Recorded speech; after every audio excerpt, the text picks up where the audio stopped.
Gecenin koynunda garip bir salkım söğüdüm ben.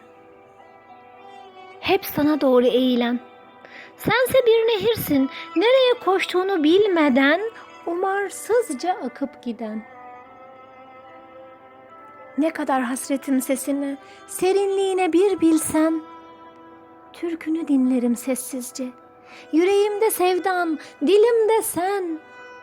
Sesim karışır sessizliğine, sen nazla sallanırken. Yalnız sana eğilirim sevdiceğim. Alev dudaklarımdan su içerken, soluğun dolanır saçlarıma, kırlangıçlar teğet geçer üzerimizden. Bir garip salkım söğüdüm ben işte. Baharım da sen, kışım da sen, düşlerim de sen, gülüşüm de sen. Bir garip salkım söğüdüm işte, yalnızca sana eğilen, yalnızca sana eğilen. Şiir Naime Özeren.